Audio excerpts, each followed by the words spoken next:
Hey book friends, I'm Erin and this is Erin Go Read. Or is it? For how long should it be? In a recent vlog, I asked, how much would you be interested in other types of content from me, like fitness and nutrition kind of stuff, more of my personal lifestyle and like professional lifestyle, in addition to the book content, because it's just a little bit more aligned with like what I actually do. And then basically I have another YouTube channel, Reformed Health Coach, which Reformed Health Coach was the name of my business before I decided I don't want to run a business. And it's been like, I couldn't tell you the last time I uploaded a video to there. You can go check it out. There's some like workout with me videos. There's some day of eating videos. There's like I tried 75 hard a couple times. There's some vlog stuff. There's some like just training type things where I'm talking about like water weight, for example. What is it? So like feel free to go check it out if you're interested. But also if you do, let me know, like, is that kind of stuff that you are interested in? So essentially, kind of as I was lying in bed, not able to sleep around 3 o'clock this morning, I was thinking about if I just kind of combined the two, like keeping this the channel, but just kind of rebranding it, Erin Go Live. I don't know, because I'm definitely in kind of a new phase in my life, and just the fact that I've had 2 travel vlogs here in the last 4 or 5 months. I'm gonna have another one next month. I'm taking another trip. I'm going to giant spring training in Arizona, and I'm just really in a new chapter in my life. And I had been in a place where, for most of my adult life, that was very much dependent on Sam's orders, Marine Corps orders, his deployments, his then after he was injured, literally his survival, where he was, what he needed, all that kind of stuff. And I wouldn't give any of that up for the world, but I didn't get to do a lot of living outside of that. And so now and now we're coming up on 3 years.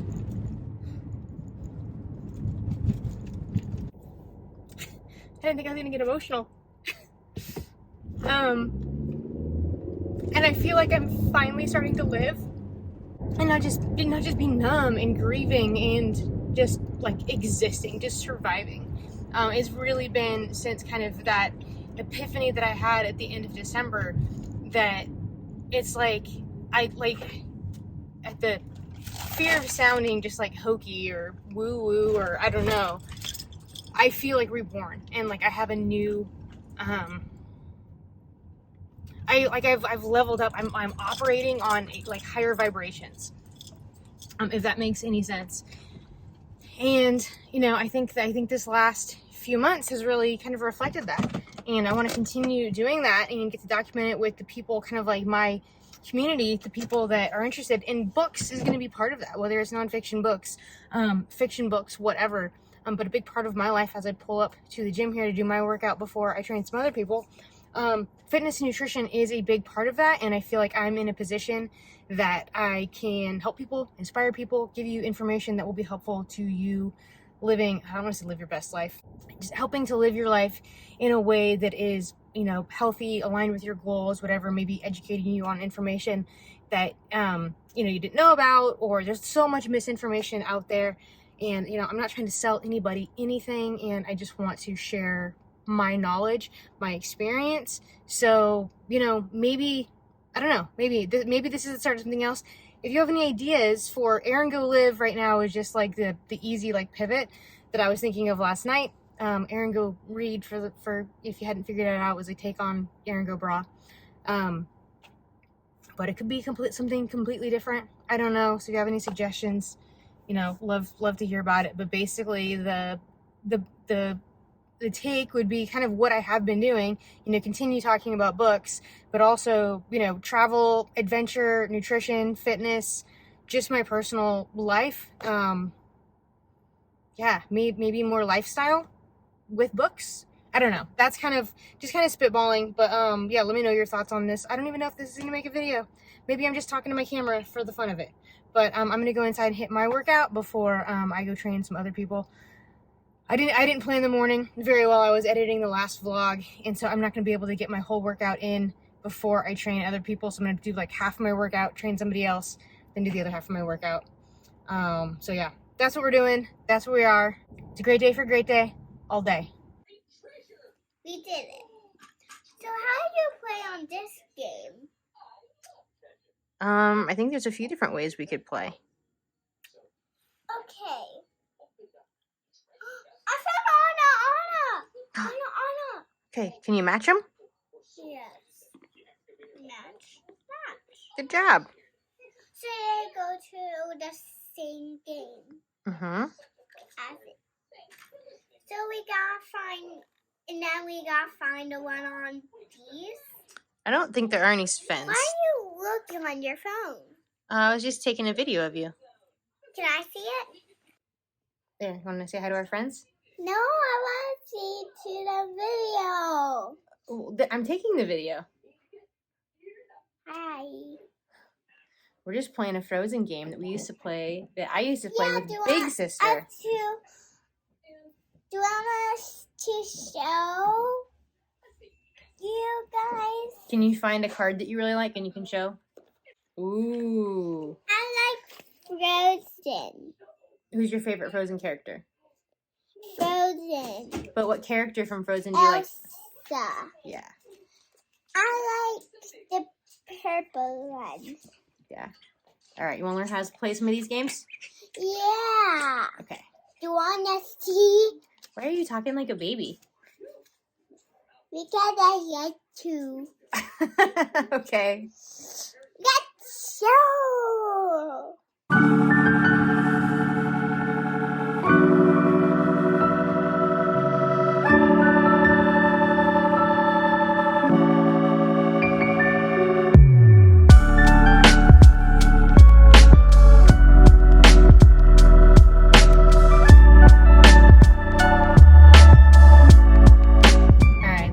Up in a weird social media argument this morning, and it like blows my mind sometimes these conversations actually have to happen, and that like people can have such black and white thinking. It just really pisses me off.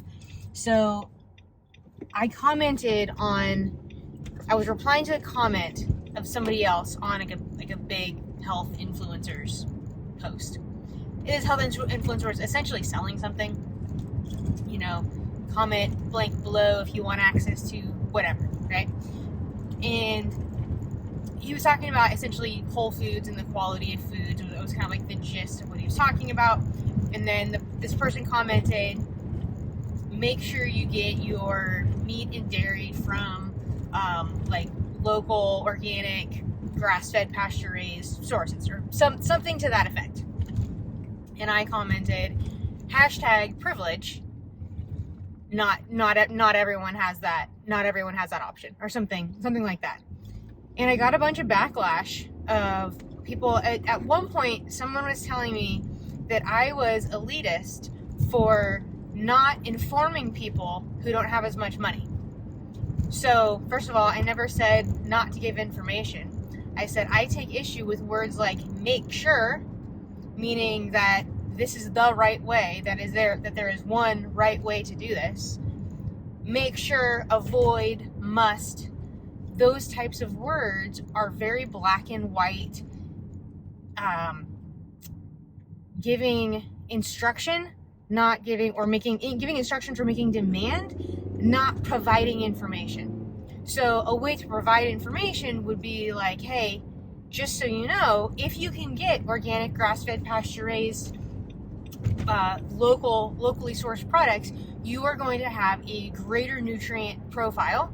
It is going to be healthier for you than the commercially raised versions of these foods, right? So that's information, which I am happy to give to anybody, but it is not a mandate that you do that in order to be healthy. Because if I tell you that you have to spend $10 a dozen on eggs and $8 for a pound of grass-fed ground beef, it's going to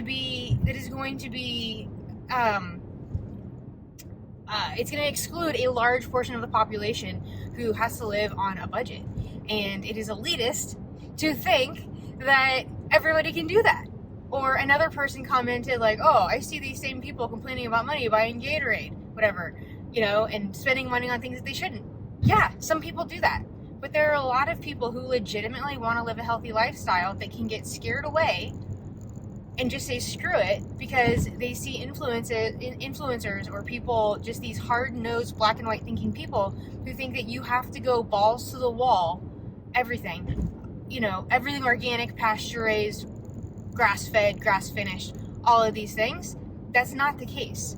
If you eat mostly whole foods, you eat most of your food at home, regardless of the kind of tiered ranking quality, right, of the food, that is going to be leaps and bounds more healthy for you than if you are always eating out. Okay, making yourself some spaghetti and meatballs or spaghetti with meat sauce and a salad at home, which is going to cost minimal money, is going to be far healthier for you and cheaper in the long run than if you're living off of McDonald's and Taco Bell. And that's the thing that really pisses me off, is there is a gray area.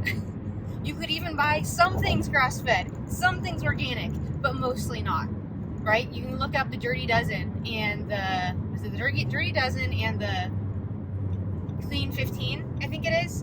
And it's basically like, if you're going to buy organic, look up the Dirty Dozen. Those are the foods that you want to buy organic because they get the most kind of like infiltrated with pesticides. So like raspberries and strawberries, I think blueberries are all examples of those. And then like on the Clean 15, bananas would be a good example of one that, all right, if you're trying to save money and you can't afford to buy all organic, bananas, because you're not eating the peel, oranges too, you're not eating the peel, the outside, that would be a great place to save money and not buy organic. So yeah, it would just like got me all fired up. And there is nuance, people. Everything doesn't have to be so black and white. And just because something works for you, or that you have the time and bandwidth to go both to the grocery store and to the farmer's market to look for locally sourced farm fresh eggs that don't cost $10 a dozen, that doesn't mean that everybody does or that everybody should. So anyway, we'll get off my soapbox. I might do an entirely dedicated video just to this subject. Thank you for coming to my TED Talk. Just finished getting my hair cut, so I'm feeling good. It's amazing how fast your hair grows, especially when you have short hair. Really, well, I guess it doesn't grow faster when it's shorter. You just notice it so much more when it's shorter. Anyhow, had a super great conversation. I always do with my hairstylist. Her name is Sherry. And I know her through my sister and her daughter went to school together. And so she's been doing my hair really ever since I moved back to the area after Sam got hurt and we moved back. So probably since like 2009, I want to say she's been doing my hair. It was long for most of the time. Anyway, the conversation I was just having with her, which had mostly to do with like mental health and life and stuff like that, and kind of the ups and downs, just made me think about this conversation I kind of keep coming back to. And it's kind of like the iron sharpens iron, and the idea of, so I think it's a Jim Rohn quote. He says that you are the average of the 5 people you spend the most time with. And that could also be not even like people you spend time with, but even the media that you consume. And so, you know, you're afraid that your kids are going to fall into the wrong crowd. Why is that? Because you don't want those people to rub off on your kid, or you hope that this other kid is going to be a good influence on your son, or that your son is going to be a good influence on somebody else. And we have that same thing happens to us as adults, right? If you, for example, have a group of friends who are all about, you know, brunching, and your book club is more about drinking wine and eating cheese than it is about actually talking about the book, and you have health and fitness goals, it's going to be really hard for you. Like, those things don't align, and it's going to be really hard for you to really seriously pursue your health and fitness goals if you're not hanging around other health and fitness people. And I just use that as an example because, like, professionally, that's what I do. But even like BookTube, right? You probably have been influenced, whether you're a creator yourself or you are a watcher, you have likely been influenced by BookTube in some way. And that we are this like-minded group of people, and we have impact on each other. Makes you want to read more. Maybe you buy more. Maybe you go into certain genres that you wouldn't normally go into because of the influence of other people. And it's so important in life to have people that challenge you and help, it's that iron sharpens iron concept, right? Like, they're good and it makes you want to be good. They're growing, it makes you want to grow. And I just feel like I'm in this phase of my life right now where, like, I'm really like on the cusp of something. And even like my thought of like, maybe is this channel going to become Erin Go Live instead of Erin Go Read? It really comes down to like live as a verb. And those are the people that I'm surrounding myself with. People who are growing professionally, people who are growing in exploring new hobbies and just like being awesome and always looking to not be complacent and just accept the status quo. And that's really like the heart of what my book is about. And it came down to this promise when we were 17 years old. Sam told me, so the words he actually used were, promise me we'll never let each other get fat. It's coming from a 15-year-old boy with obese parents, okay? In the book, I actually don't use the word fat. In the book, I think I wrote it as, promise me we'll never let ourselves go. Let each other let ourselves go. And the deeper conversation that turned into was that we didn't want to stop trying because we were seeing adults in our lives who were kind of living this Groundhog's Day of wake up, go to work, come home, have dinner in front of the TV, watch TV for a few hours, go to bed, repeat. Not going anywhere, not doing anything, and only really declining because they're continuing to not care about their health and fitness and continuing to age, and so there's just a natural decline if you're not kind of actively working toward health. And so that's really what it was, and what, even after he got hurt, what we really tried to aim for was that, except for when you were in those actual survival moments, and like for 13 years, survival was the name of the game. Literal survival is how can you thrive within that. And even if it's only in one element, in one area of your life, looking to live as a verb, thriving when and where you can. And that's really, I think, the direction that my life is going, and maybe the direction that this channel is going. Reading being a part of that, because we learn and grow through books. A big part of how we learn and grow is through books, and I love the book community. And I just want to share all the love and all the exciting new things that are going on in my life. So that all started with a talk about a haircut, a conversation I had with my hairstylist. So anyhow, I'm gonna stop blabbing. Maybe I'll do an update not from the car one of these days. We'll see.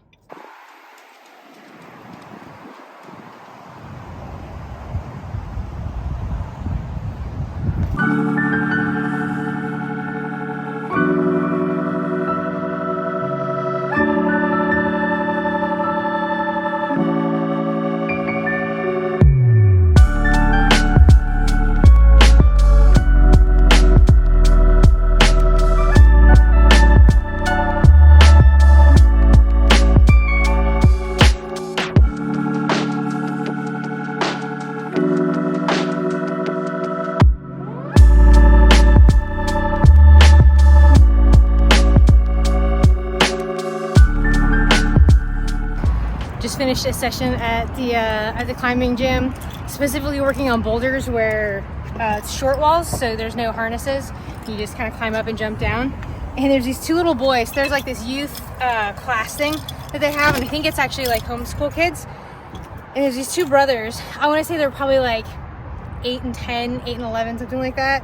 They were like my little cheerleaders and my teachers. It was awesome. They were just like all excited, showing me routes, showing me they would do it, and then it was called the beta. They'd show me the beta, and then I would copy, or I'd be up there and be like, right foot over here, do this, all that. So it was super fun, actually really helpful, and nice little way to get into bouldering. Had a good session. Not so good for the oblique. I definitely overstretched it at some point, so that doesn't feel so good. Sometimes you shouldn't do it, but you do it anyway. That's kind of what this session was. I wish I had something more interesting weather-wise to show you, But on the other side of town, it's actually snowing. It happened. Finally an update, not from the car. Oh my gosh, you can totally see my tan line from the rock climbing trip. We were out in the sun a lot, and yeah, it's like this lighting or something is really highlighting that tan line. My face got pretty tan. It was the only thing I got tan because it was freezing, so everything else was covered up. I'm actually really happy that I don't have like a beanie tan line in the middle of my forehead, so that's nice.